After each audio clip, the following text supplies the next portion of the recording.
Hey guys, welcome. It is week 10. We are getting so close to the end of the challenge, but we are not done with the lessons yet. There's still lots to learn left in these last few weeks.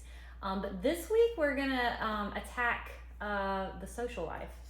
It's a hard one. Yeah, surviving our social life is a pretty big skill, I would say, to get a handle on as when you finish the challenge and, go off on your own.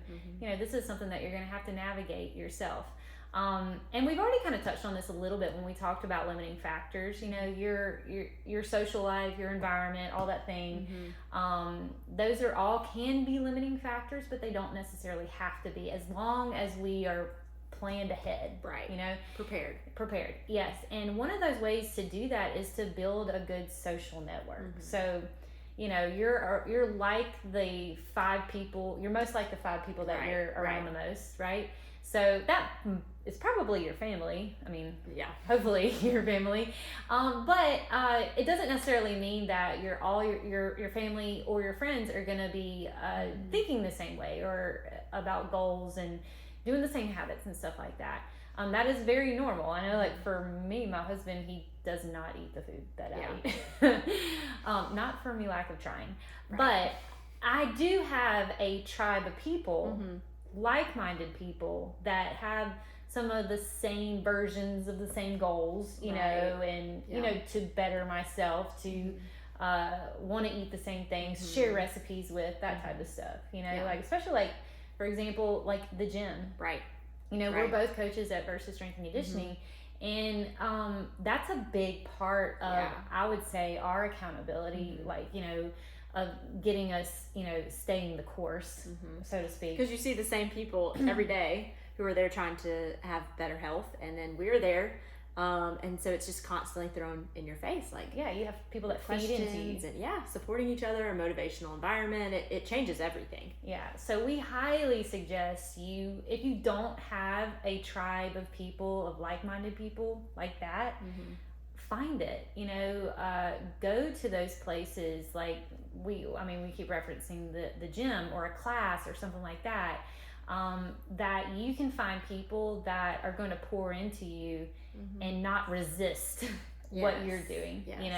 Where you'll once you're poured into, you'll be able to influence those around you that may not be doing the same habits that you're doing. One of the big things, or I guess limiting factors that people talk about, is their family, and that they're not doing or eating the same foods, and that is just going to take some time. And with your influence, it will change, but that's not an overnight thing. So you still need to back up yourself. One of the big, backups, I guess, social community would be,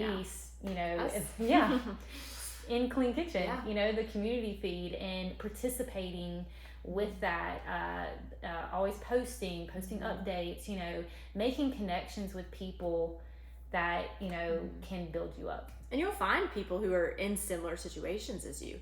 I hear of a lot of teachers who post on the pages, and they find other teachers and their hacks on how to eat healthy with school. And so you kind of start to build your community the longer you're in the community. And so I think you'll see that it might seem kind of isolating right now. But as you continue to push through, continue your habits, you start adopting a larger and larger and larger tribe. And a year from now, you may have 10 people, whereas right now you're just trying to find that one. Which is always cool to see. I mean, we'll see that with people who come in the gym that have done Clean Kitchen. They're isolated when they first enter the program, and by the end of it, they've already gotten all their friends and family in on the program. And now they have an army, not even just a tribe. And that is what I love to see. It's just how the tribe continues to grow. And again, it just takes time. Just like with any of this, any progress that you make, you've got to let time pass, but you have to stay consistent in what you're trying to build. Otherwise, it doesn't get built. So that's going to wrap it up for week 10. We're going to go into week 11. So close. I know. So close you can taste it. But we will see y'all again next week. Bye. Thanks.